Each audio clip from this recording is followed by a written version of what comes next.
Dari dulu entah kenapa gue selalu tertarik sama dunia tulis-menulis. Entah nulis jurnal, diary, novel, sampai puisi yang bakal jadi topik utama video gue kali ini. Kalau lu bertanya-tanya kenapa gue suka nulis, sebenarnya karena tulisan gue cakep aja. Enggak, ini serius. Kayak, lu tahu gak sih perasaan saat lu ngelakuin sesuatu, terus hasilnya bagus dan memuaskan gitu? Dan itu bikin lu gak bosen ngelakuin hal yang sama meski berulang-ulang. Nah, itu yang gue rasain ketika gue nulis. Sebenarnya gak jarang juga tulisan gue dapet pujian dari teman-teman gue waktu sekolah dulu. Dan label sebagai anak yang tulisannya bagus bikin gue sering banget jadi sekretaris di kelas. Gue yakin hal kayak gini common banget di tiap sekolah. Kayak anak yang tulisannya bagus jadi sekretaris, anak yang jago berhitung jadi bendahara, dan anak yang baru balik dari WC ditumbalin jadi ketua kelas. Sedikit cerita soal jadi sekretaris. Waktu gue kelas 4 SD dulu, gue inget banget gue pernah jadi sekretaris dan disuruh buat nulis materi pelajaran di papan tulis. Terus guru gue cuman liatin dan bilang kayak, "Waduh, tulisannya bagus banget ya. Ini mah bagusan tulisannya Leon daripada ibu." Langsung plus 1000 aura gue, gila. Waktu itu gue seneng dan tersanjung banget gitu. Dan itu ngeboost kepercayaan diri gue buat semangat nulis di papan tulis gitu. Tapi nih ya, setelah gue inget lagi momen itu di umur gue yang hampir kepala 2 ini, gue mikir, kayaknya tulisan gue waktu SD gak sebagus itu deh buat dipuji sebegitunya sama guru. Atau jangan-jangan, dia muji gue biar gue seneng dan bisa mengeksploitasi gue, biar gantiin kerjaan dia buat nulis di papan tulis tiap jam pelajaran. Parah banget, bisa-bisanya anak sekecil itu dieksploitasi. Oke, balik lagi ke soal puisi. Di shorts gue yang ini, gue udah bilang ya, kalau misalnya gue suka banget beli buku catatan. Selain karena lucu, ya gue beli itu karena emang suka nulis aja. Dan isi buku-buku itu tuh kayak 70%-nya puisi buatan gue gitu. Gue juga udah bilang ya, kalau koleksi buku catatan gue lumayan numpuk banget gitu. Nah, biasanya kalau habis beresin kamar, gue suka kayak nemu-nemu artefak lama gue gitu. Dan yang salah satunya adalah buku-buku ini. Terus, gue iseng baca-baca dan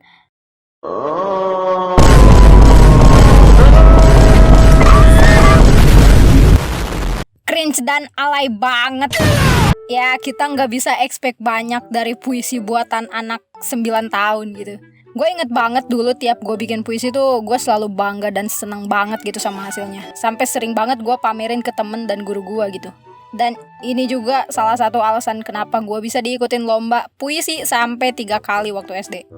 Tapi fun fact-nya, meski gue suka nulis puisi, jujur gue malah gak bisa bacanya. Ini serius, gue gak bisa baca puisi. Nah, dari ketiga lomba yang pernah gue ikutin, sebenarnya ya beda gitu jenisnya. Ada yang lomba cipta puisi sama lomba cipta baca puisi. Kayak yang gue bilang, gue kan gak bisa baca puisi ya. Tapi gue tetap diikutin buat lomba cipta baca puisi.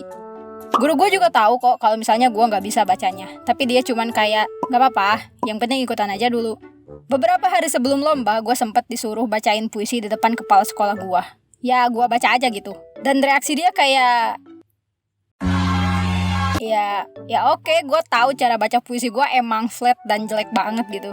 Gue ngarepnya bakal diganti sama orang lain gitu. Tapi ya endingnya mau gak mau tetap gue yang diikutin lomba. Dengan harapan ya gue mungkin bisa improve, walau ya endingnya tetap gitu-gitu aja gitu. Lagi pula gue udah expect gak bakal menang sih buat lomba baca puisi ini. Karena hal yang gue nantikan dari ikut lomba waktu SD tuh bukan kemenangan, bukan prestasi, bukan pujian dari orang-orang yang gak gue kenal. Tapi uang saku. Gue gak tahu di sekolah lain gini juga, tapi di sekolah gue, anak yang diikutin lomba tuh pasti banget dikasih uang saku sama sekolah. Seinget gue dikasih kisaran 30-50 ribuan lah. Buat gue yang masih kelas 4 SD di tahun 2014-15an, ini tuh bukan nilai uang yang gede lagi, tapi gede banget gitu. Tiap selesai lomba, gue biasanya langsung jajan banyak banget gitu. Dan karena lokasi lombanya di sekolah lain, gue juga jadi menemukan banyak banget jajanan yang gak ada di sekolah gue gitu. Dan ya gue cobain semuanya satu-satu.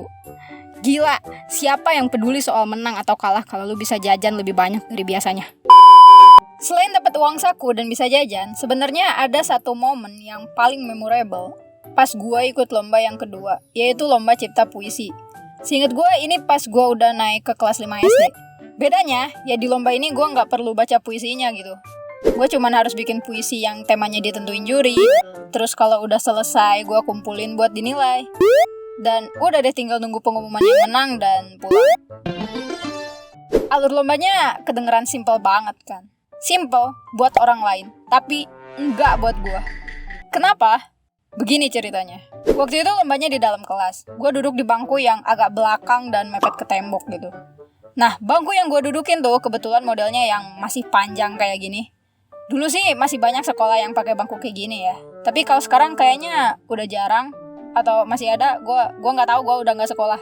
Gue datang lebih awal waktu itu. Dan pas masuk, pesertanya juga masih dikit banget gitu. Kayak cuman 4-5 orangan lah. Gak lama gue nunggu, peserta lain mulai berdatangan dan kelasnya juga makin rame gitu. Tapi ya waktu itu gue masih duduk sendiri gitu. Gue lihat pengawasnya udah mulai bagi-bagiin kertas dari bangku yang paling depan. Dan pas banget juri mau mulai lombanya, tiba-tiba ada 2 peserta yang baru datang. Karena di kelas cuman bangku gue yang masih ada space kosongnya, ya otomatis mereka langsung diarahin buat duduk bareng gue gitu. Oke, awalnya gue biasa aja. Lagi pula kursi yang gue dudukin cukup panjang dan ya cukup lah buat 3 orang. Cuman, gue langsung berubah pikiran saat 2 orang ini jalan ke meja gue. Kenapa? Karena 2 orang ini ternyata badannya gede banget. Ya, sebenarnya nggak yang gede banget sih. Cuman di mata gua waktu itu mereka lebih kelihatan kayak anak SMP gitu. Karena ya mereka tinggi dan cukup berisi lah buat ukuran anak SD. Nah, sebaliknya, badan gua waktu SD tuh hitungannya malah lebih kecil lah dibanding anak SD rata-rata. Dan lu bisa tebak sendiri apa yang terjadi setelahnya.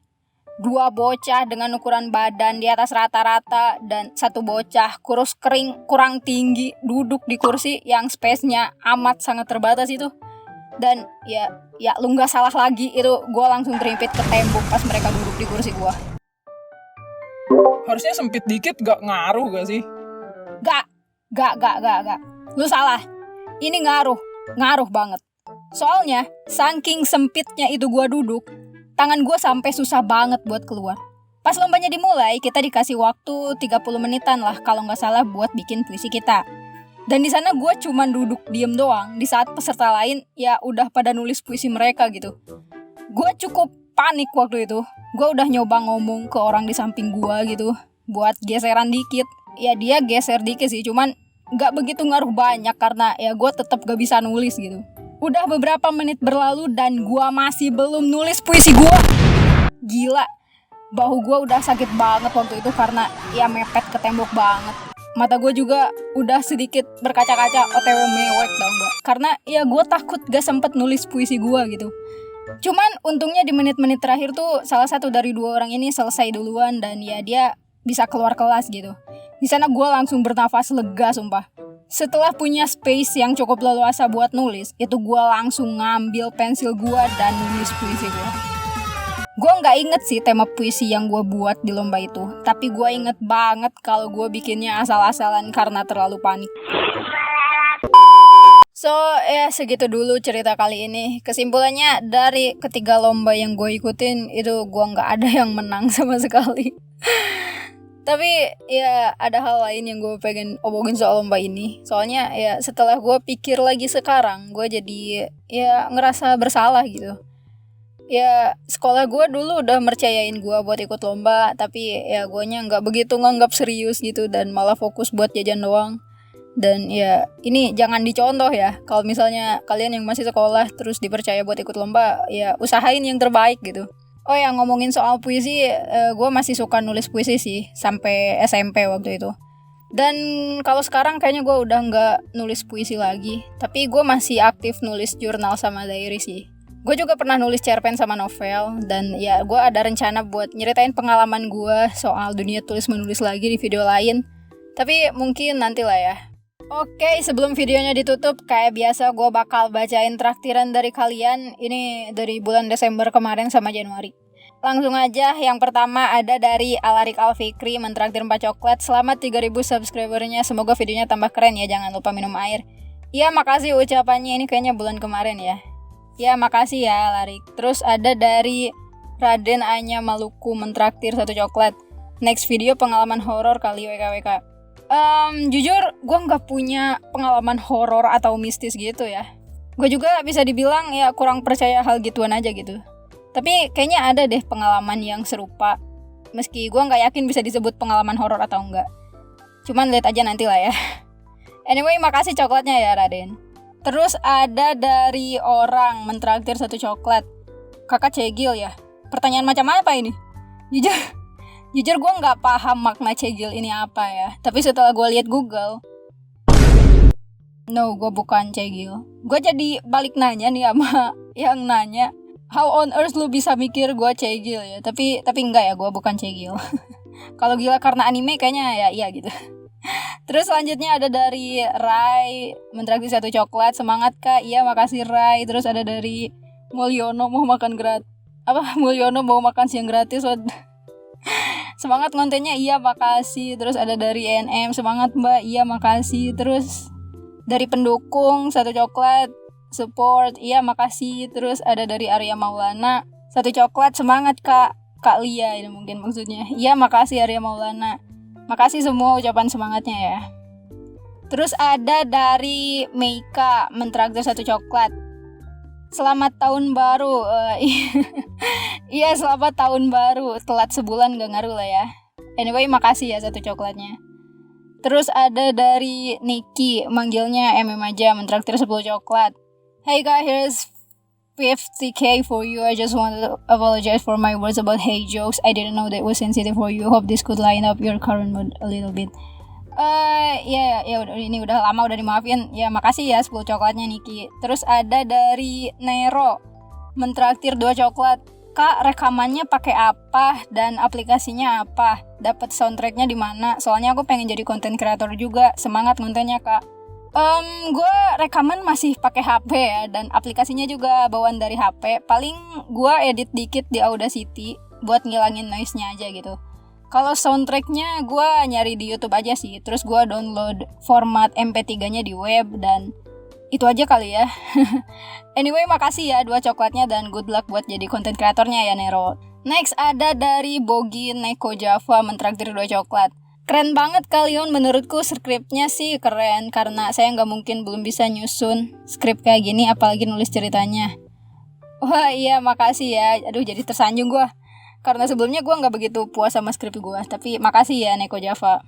Terus ada dari Hail, mentraktir 2 coklat. Notice me kalian, BTW semangat terus yang kontennya ku kawal sampai populer. Iya halo Hail, makasih banyak ya dukungan sama coklatnya. Terus ada ini dari Hail lagi, kayaknya orang yang sama. Mentraktir 1 coklat. Oh iya kak, aku lupa penyanyi favorit kakak apa, dan musik atau album paling favorit kakak dari penyanyi itu apa. Terima kasih banyak kak. Penyanyi favorit gue banyak sih, tapi gue mention satu aja ya, namanya Greg Gonzalez. Dia vokalis dari band favorit gue. Dan untuk album favorit gue itu ada Affection sama Cry. Next ada dari MK4, mentraktir 2 coklat. Lanjut kak, aku tunggu konten tentang sekolahnya, hehe. Gue ada banyak banget cerita pas zaman sekolah, dan ya nanti gue ceritain di video-video selanjutnya. BTW makasih coklatnya MK4. Next ada dari Niki, mentraktir 1 coklat. Permisi bung, izinkan saya traktir 1. Congrats 10 kak. Cuy cepet bener, 3-4 bulan. By the way balon ikannya lucu, izin gue pakai lock screen ya. Iya oke, makasih Niki ucapan sama 1 coklatnya ya. Next ada dari Arya Maulana Alfarizi, mentraktir 3 coklat. Tutor dong jadi YouTuber pemula. Oh iya selamat ya udah 12.000 subscriber. Hehehe. Give kucing sholat. Aduh ada orang nanya tutor di saat gue hitungannya masih YouTuber pemula ya. Gue ngerasa belum ada di titik buat ngasih tutor. Tapi ya technically kalau lu mau jadi YouTuber ya lu tinggal bikin channel terus ngonten gitu. Cuman ya sebelum itu lu harus tahu dulu konten apa yang mau lu buat. Dan saran gue nih, banyakin research sama cari tahu dulu interest lu itu apa gitu. Jangan sampai lu bikin konten yang gak bisa lu sanggupi untuk dikerjain dalam jangka waktu panjang gitu.